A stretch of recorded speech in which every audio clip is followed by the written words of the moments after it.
The NBA rejects the offer from TNT to keep NBA games on that network. We're going to talk a little bit about that. Plus, former Bull Luol Deng responds to Gilbert Arenas and gets an apology. And then lastly, the Chicago Bulls do open a roster spot. Who could they sign? We're going to talk about it all and more right after this.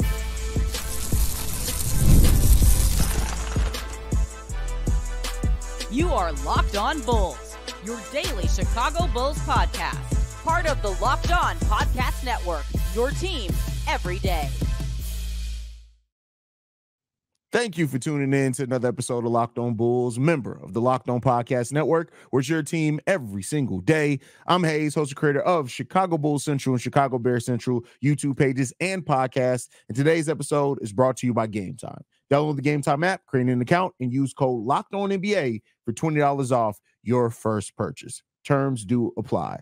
All right, y'all, let's go ahead and get into it for today, man. We're going to start off with a non-Bulls topic, right? We rarely do that on the show, but I do think that the topic is big enough to warrant it. And when you look at it, TNT made an offer. They matched an offer that Amazon made for to air NBA games. And while they matched that offer, apparently they had a matching clause in their contract. The NBA decided to reject it and go with the deal from Amazon, quoting it as saying that they did not feel like the offer from TNT adequately matched basically what they would be getting out of the deal with Amazon, which will be airing on Amazon, ESPN, NBC, NBA on NBC is going to return, all those type of things. And this is monumental, right? And, you know, me and Pat talked a little bit about inside the NBA going away, and then there was that initial hope that it was going to stay.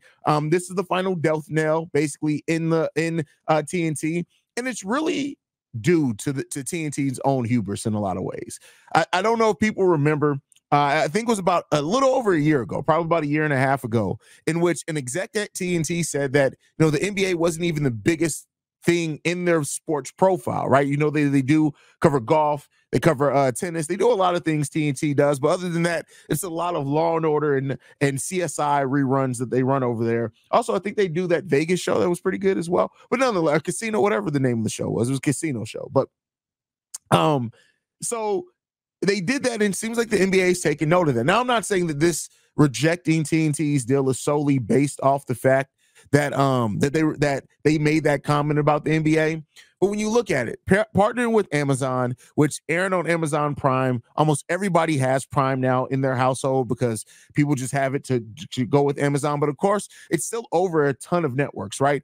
It's more networks that are going to be available, meaning that you can have more games available to your fan base. NBA League Pass is still going to be a thing to fill in any gaps, whatever that you can do.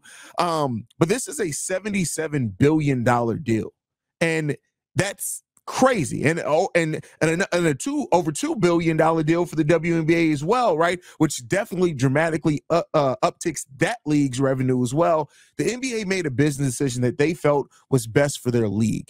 And while Inside the NBA is a great and amazing show, and it's become part of NBA culture at this point, I can't tell you how many people that don't even watch a lot of basketball games, right? They don't even watch every game throughout the season. They watch the playoffs, they watch the finals, but they know Shaq, Ernie, Kenny, they know all those guys. Chuck, let me not forget Chuck, because there's not no bias there. But they know those guys. They know their faces. They know their takes, right? And they have become part of the basketball culture so much that it's just something that you just think about.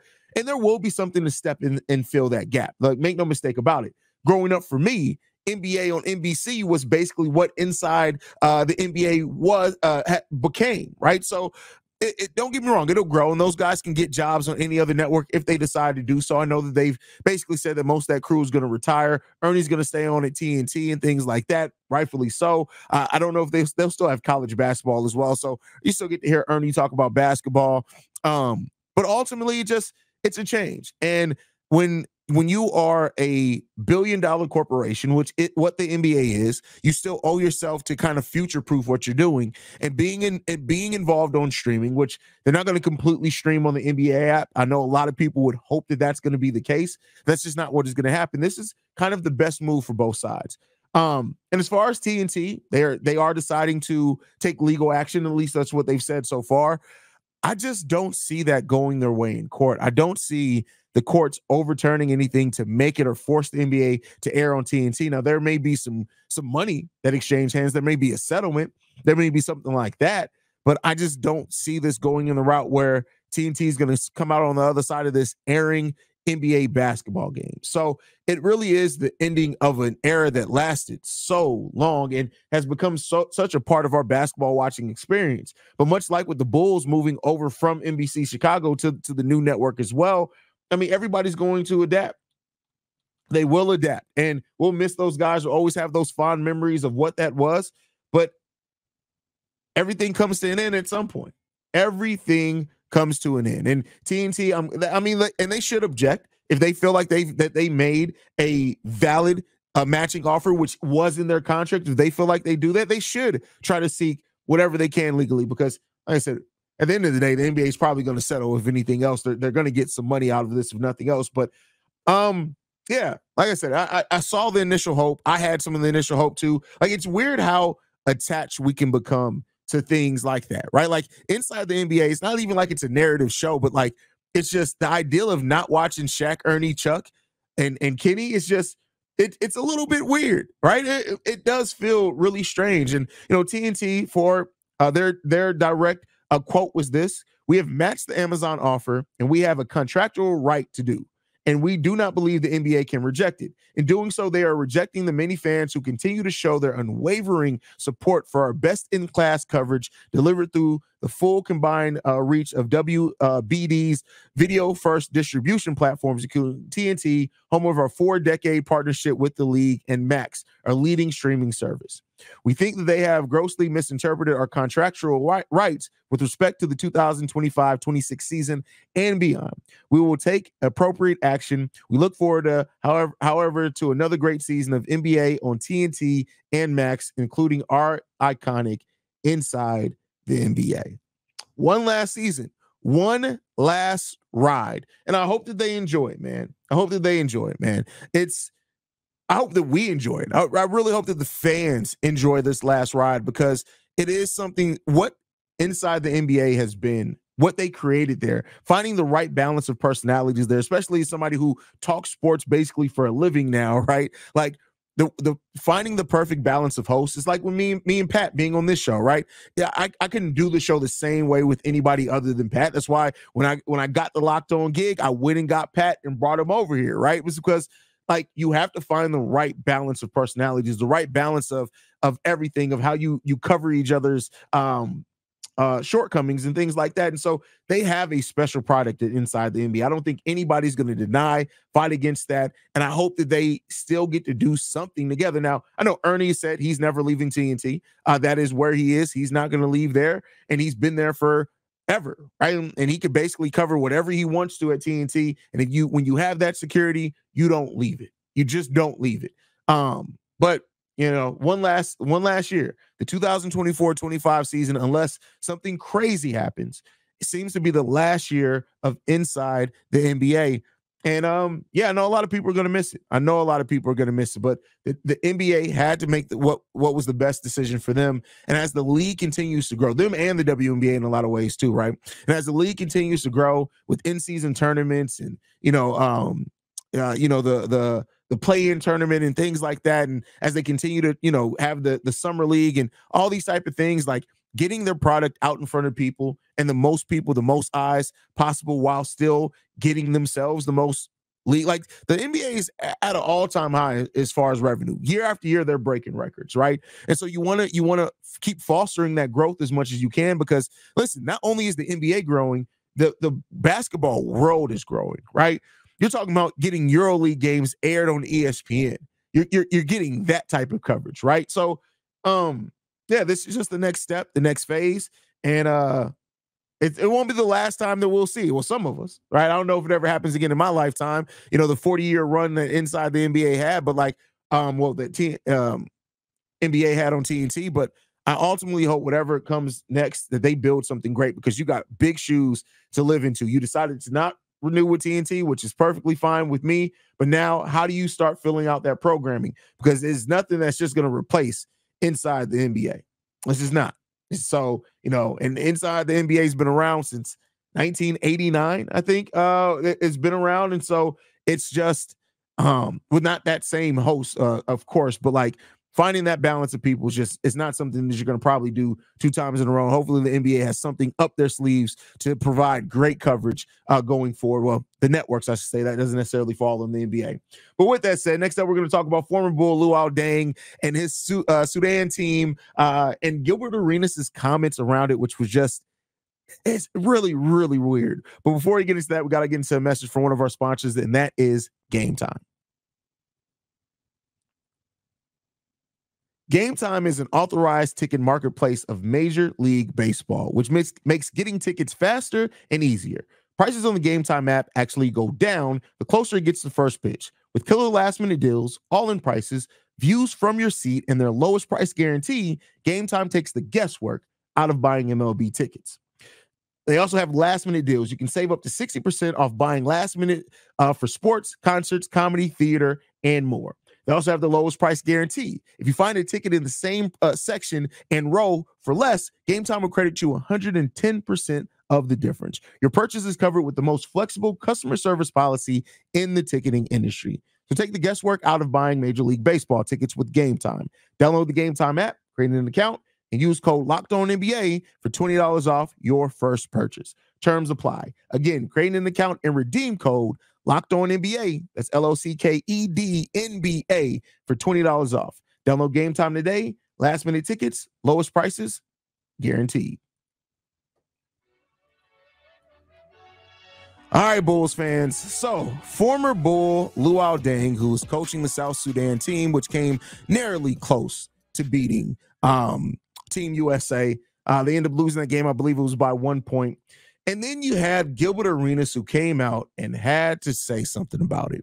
And the problem with this is not that if Gilbert Arenas felt that Team USA shouldn't have come close to letting a South Sudan, which didn't even have an international team a decade ago, basically, come close to beating them. That's fine. If you felt like that, that's fine.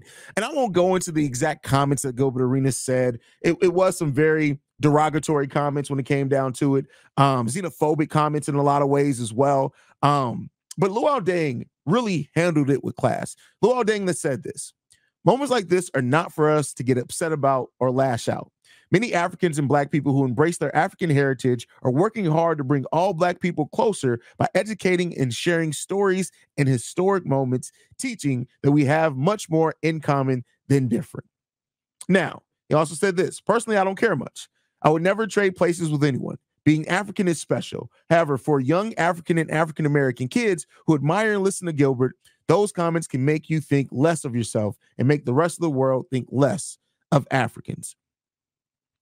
Keep in mind that most of the players on the South Sudan team ended up leaving Sudan, right? So they didn't stay there. They didn't stay in Sudan. And give like Luol Deng. What he ended up moving to Great Britain, I think it was. A lot of these guys had to leave and go to other countries, and they're coming back for pride and love of their country, right? They're trying to bring awareness to South Sudan. They're trying to help spread basketball. Like when Gabriel talked about how the fact that, you know, there are people over there that don't even know basketball. They're 7 foot. They're doing crazy things, right? Not crazy, but like odd jobs, right? And so when you're trying to raise awareness for a country that's been through a lot, and to hear Gilbert Arenas say the comments that he said, and keep in mind, Gilbert Arenas is the same guy who has admitted that he doesn't really watch international basketball. He's not been watching it a whole hell of a lot. So to make those comments about it, and this isn't the first time that Gilbert Arenas has said things that could come off as xenophobic. You know, when he talked about European players, and almost anybody that even looks European, will go back over to Europe. He doesn't even look at where they're from. It's just an idiot response from somebody who, you listen, with me and Pat, anytime Gilbert Arenas has come up, I've said that I don't really listen to Gilbert Arenas. I just don't, not even because of comments like the xenophobic comments, because I just think Gilbert Arenas just says stupid stuff, to be quite frank. I just think that he just says stuff for shock value. That's never the type of content that I get into. I feel like there's enough to actually have meaningful, thoughtful conversation around sports without getting into the bull crap, to be 100% honest. But I love the way that Luol handled this.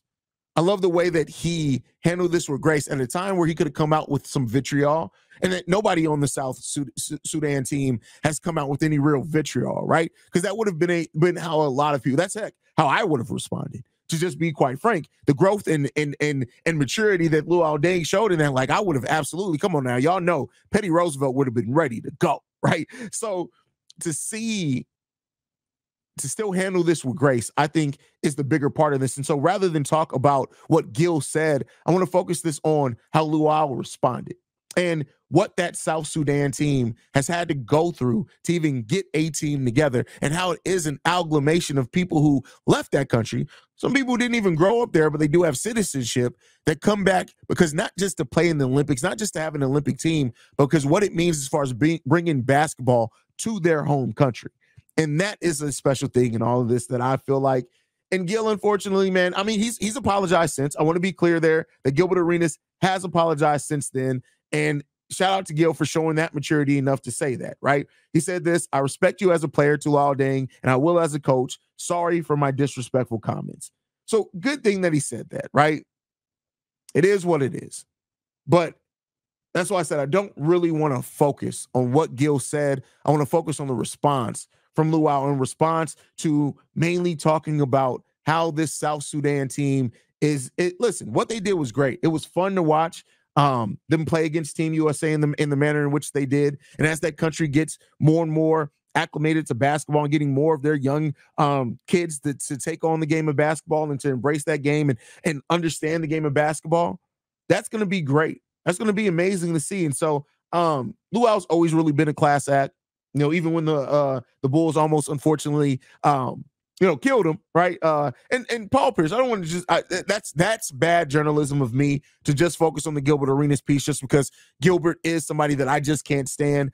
Paul Pierce as well had some controversial takes in that as well. Now he did apologize sooner than Gilbert Arenas, and Luol Deng even, he even said that Gil's comments were kind of more damning than what Paul Pierce's was too. But I want to make sure and be clear that also it was Paul Pierce. It wasn't just Gilbert Arenas talking in the silo.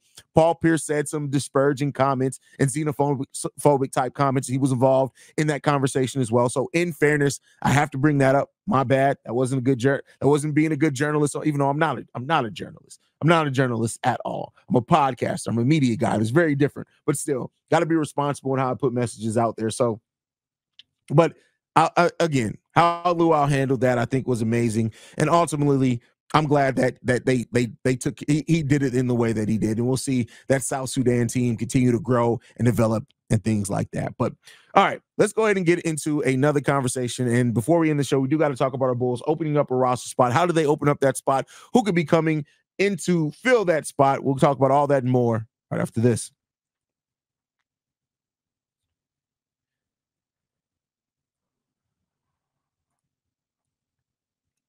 All right, Bulls fans. So let's go ahead and get into it, man. The Chicago Bulls waived Andrew Funk yesterday, and they did that and they've created now an open two-way contract spot. So I want to be clear there. It's not a clear open spot to the roster. It's not a full spot, but they did clear an open roster spot. And the reason why that is beneficial, right, is that it gives you an opportunity to actually fill your bench with somebody that you can either feel that can develop, feel that can maybe spot play some games for you. I want to be clear. This doesn't set the expectation that whoever they sign with the open two-way contract spot does not end up turning into anything meaningful. I want to be clear there. I do not expect that to happen. I don't think it's all of a sudden going to turn into this. They're going to go out and get an amazing player, but there are some options out there. Now, the first player that I'm going to bring up who could fill that in, by the way, Andrew Funk, never really played well for the Chicago Bulls, even after they signed him in the midseason on a two-way contract. He didn't really look good at all in summer league. So there's that part aspect of it as well. And so you have somebody that did formerly perform pretty well for the Chicago Bulls, and that is Javon Freeman-Liberty, who was also waived by the Toronto Raptors here a couple of days ago. Could the Bulls look to circle back and bring Javon Freeman-Liberty, a player that they wanted to keep? He didn't stay around long enough. They ended up giving Ernest Batum that two-way contract. He ended up getting converted to a full contract. The rest is history. We already know what happened there. But could Javon Freeman-Liberty be on a return back to the Bulls? That was kind of my initial thought. We did just sign DJ Stewart as a 22-year-old point guard who's small as well, who has shown some scoring ability, some facilitating, solid defense as well. Maybe they don't want to double up and have another guard, right? Then, of course, you have Henry Drell, who was on a two-way contract before, 6'9" wing who theoretically can shoot the ball, but he's been in the Bulls system for 3 years. He hasn't really done anything to say that he could get called up to the NBA, and he looked like absolute garbage throughout most of Summer League. So that may lead him on the outskirts.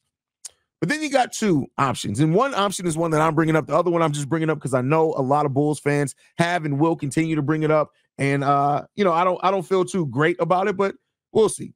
The first one that I want to bring up is Javonte Green, right? I don't want to make it too complicated. Javonte Green is currently still unsigned. And while I know, does Javonte Green deserve more than a two-way contract? He absolutely does. I'm honestly surprised that Javonte Green, as a role player, energy guy, somebody who gets tons of deflections, has not even been rumored. I don't even know if he's taken meetings or interviewed with another team. But Javonte Green is a Chicago Bull. We know that he is he is the type of player that we love here in Chicago, the effort that he gives, all that. You cannot deny what Javonte Green brings. And I think as an energy guy, two-way contract guy, somebody that, keep in mind, even if you're on a two-way contract, you can still play, I think it's upwards of 60-plus games on that two-way contract. So that may lead him to maybe be that guy who can come in, maybe mentor some players down in the G League when he's down there, come up when the Bulls need some spot minutes, whatever it is. I hope that here's what I'll say. Selfishly, yes, I hope Javonte Green stays with the Chicago Bulls. Before Javonte, especially since the Bulls filled up all their roster spots, I hope he goes out and joins a contender and helps them get a ring. But if he comes back to the Chicago Bulls, selfishly, I'm not going to be mad at all, right? And then you have a player like Kenny Lofton Jr., who a lot of Bulls fans have brought up initially right after this signing happened, or the waiving of Andrew Funk. This is a guy who was the G League Rookie of the Year in 2023. He was two-time all G League first team in 2023 and 24. He was a G League all rookie in 2023 as well. Like the guy did a lot, mainly in the G League, but he hasn't really quite worked out in the NBA level. When you look at it, he's a power forward that's 6'6", doesn't have the kind of ridiculous wingspan. He's 275 pounds. He needs to get in better shape. And while the Bulls already have one technically undersized center on a two-way contract in Adama Sanogo, I'm not necessarily keen on Kenny Lofton Jr. being the Bulls' two-way contract acquisition, but the Bulls are very guard heavy. Their wing position is going to be very cluttered up as well, as long as Zach LaVine's still on this roster, with Zach, Modest Bucilis, Torrey Craig, even some of Julian Phillips looking to get minutes there. So maybe the Bulls don't want to go wing because they don't need to develop a wing right now. They got Dalen Terry, Julian Phillips, Modest Bucilis that they need to develop right now at the NBA level. So maybe they're not looking at that. Maybe they are looking at some size right now. While he's only 6'6", he can't play power forward or center. It's not traditional size at all. Honestly, him being only 6'6" may increase his chances to be played by Billy Donovan. That's a joke there. But I've not seen anything personally at the NBA level. And it's not like he hasn't gotten opportunities. He's played 45 NBA games, only averaging, 4.97 minutes over that. He averaged 22 minutes in 4 games for the Utah Jazz last year as well, which, of course, was the most games that he's averaged on any team, but also one of the lower game amounts there. Kenny Lofton Jr. is a player. I start thinking once you get into 2-3 years around the league and you don't stick, I just tend to think that you're probably not going to stick until you go and work out on your game somewhere else. But maybe the Bulls do need to develop where a team that's clearly gone younger. He's only 21 years old, so there's still tremendous upside there with Kenny Lofton Jr. So maybe the Bulls can talk themselves into signing somebody like Kenny Lofton. Again, not the type of signing that I would want to see necessarily for the Bulls, but it is the type of signing that it would kind of make sense with some of the things that the Bulls are doing. And seeing a Kenny Lofton Jr., Adama Sanogo front court in the G League and them just playing bully ball all G League season would be very interesting to watch. Not gonna lie to you, we're setting the NBA back last year with our roster with lack of three-point shooting. We might as well set the G League back with just using two, just not even necessarily traditional big man, but just bruisers. Like, let's just go ahead and have them start together and just beat up people for 40 minutes a night, right? But the Bulls right now do have that open roster spot, which gains them a little bit more flexibility, whether they want to go high upside, whether they want to go somebody that maybe they feel like they did with Arnold Team last year that can eventually get called up if they do finally make a trade, something like that. So there are some different opportunities that you can do there. If you're the Chicago Bulls, you can look to bring back. We don't know what's going on. I haven't heard nothing to Justin Lewis. You can look to bring back Henry Drell. Maybe Marcus Domas, even though he had a terrible summer league, maybe the Bulls still feel high on his upside. That's why they signed him after he got out the draft. Those are still options there for the Bulls. Absolutely. I just, for one, would like to see the Bulls.